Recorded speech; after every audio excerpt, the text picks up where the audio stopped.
जय श्री कृष्ण। नमस्कार, आदाब, सत श्री अकाल, वंदे मातरम। आप सभी का हमारे यूट्यूब चैनल सत्योगारम में बहुत बहुत स्वागत है। और आज हम फिर इस इलेक्ट्रोमैग्नेटिक रेडिएशन टेस्टर के साथ उपस्थित हैं आपके समक्ष।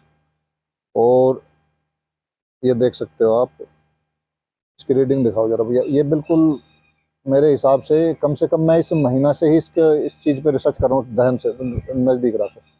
इस महीना से ही मैं रिसर्च कर रहा हूँ मैं इस पर। इसकी रेडिएशन बढ़ नहीं रही, घट रही है। अर्थात जब अधिक गर्मी बढ़ रही थी, देखते रहो भैया, अधिक गर्मी बढ़ रही थी तो ये 4+1G का इसका जो रेडिएशन भी बढ़ रही थी।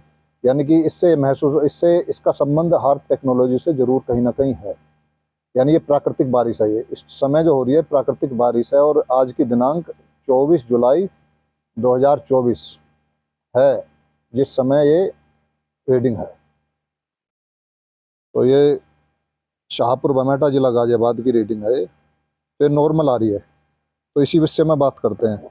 इसका संबंध कहीं ना कहीं H-A-A-R-P इस टेक्नोलॉजी से है, ये ध्यान रखना। यानी कि जो बारिश हो रही है इस समय ये प्राकृतिक है, ये नेचुरल बारिश हो रही है इस समय। यानी कि जब भी ये बढ़ेगी, ये रेडिएशन बढ़ेगी इसकी, तो समझो जो भी मौसम में चेंजिंग होगी, परिवर्तन होगा, इसका रोल जरूर है, हार्प टेक्नोलॉजी से संबंध है। इस 4+1G ये जो चारों तरफ ये टावर लगा रखे हैं, तो इसका संबंध है। और खासकर हमारे सभी जागरूक साथी इस पर विशेष फोकस रखें। एक बहुत ही महत्वपूर्ण जानकारी है। और एक और पोस्ट आई थी हमारे सामने, मैं दिखाता हूँ जरा। पोस्ट में ये 10 गुना तक इसकी रेडिएशन बढ़ाने की बातें कर रहे हैं कि कोई भी साइड इफेक्ट नहीं है। ये है पैनल ने मोबाइल टावर रेडिएशन कैप में 10 गुना वृद्धि का विचार किया। Pankaj.Doval@timesofIndia.com। यह है जी, यह है सार्वजनिक अविश्वास। पैनल का कहना है कि मोबाइल टावरों की उत्सर्जन सीमा 10 गुना बढ़ाने से इंसानी, बच्चों, गर्भवती महिलाओं या जानवरों के स्वास्थ्य पर कोई बुरा प्रभाव नहीं पड़ता है। इससे मोबाइल कवरेज बेहतर होगा और अधिक टावर लगाने की जरूरत नहीं पड़ेगी। लेकिन इस कदम से जनता के बीच अविश्वास बढ़ सकता है, पैनल ने चेतावनी। अविश्वास का सारा ही अविश्वास बढ़ रहा है। ये वाले देखना भी है, एक मिनट देख लो। ये खबर है। और खबर ये है, इस खबर को मैं इसलिए दिखा रहा हूँ, ध्यान रखना आप।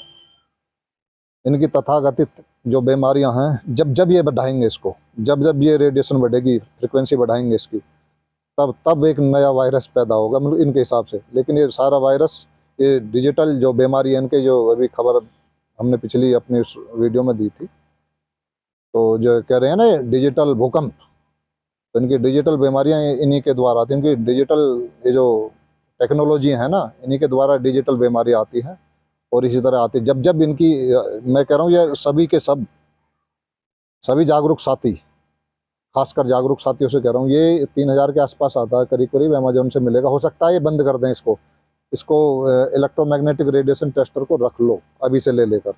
जब जब ये बढ़ाएंगे, जब जब ये रेडिएशन बढ़ाएंगे, तो समझो ये नई नई इनकी क्या बोलते हैं वो, डिजिटल बीमारियां आनी शुरू हो जाएंगी। इनकी डिजिटल बीमारी आ जाती हैं, डिजिटल भूकंप आ जाते हैं। इसी तरह के डिजिटल भूकंप आते रहेंगे इनके। कभी बीमारी के रूप में आएंगे, कभी बारिश के रूप में आएंगे, कभी सूखा के रूप में आएंगे इनके डिजिटल भूकंप। और कभी इनके डिजिटल भूकंप ये प्राकृतिक भूकंप के नाम से लाएंगे कहकर, लेकिन होंगे इनके डिजिटली, यानी इस टेक्नोलॉजी के द्वारा। तो सभी साथियों को, जागरूक साथियों को, क्रांतिकारी साथियों को, इस पे बहुत ही महत्वपूर्ण ये वीडियो है। इस पे बहुत ही सोच विचार करने की जरूरत है। और पब्लिक को, जनता को ज़्यादा से ज़्यादा अवेयर करे। जब जब पब्लिक तेजी से मरे, तो पहला टारगेट यही है कि ध्यान रखो अपने आसपास के टावरों की, उनकी रेडिएशन मापो कितनी चल रही है। और चटापट फिर वो आप जानते हो क्या काम करना आपको। तार काटो या इनमें आग लगाओ, इनका सुहा हो, इनका दहन करो, होली का दहन जैसे करते हैं। तो ये इनसे मुक्त नहीं तो मारे जाओगे सबके सब, सीधी सी बात है। ये टेस्टर जरूर रखें, ये टेस्टर सब रखें। इसका होना बहुत जरूरी है, इसी से पता पड़ेगी सारा खेल समझ में आ जाएगा इनका, बीमारियों का कैसे बीमारी आती है। तो सावधान रहें, सतर्क रहें, स्वस्थ रहें। जय हिंद, जय भारत, वंदे मातरम। राधे राधे।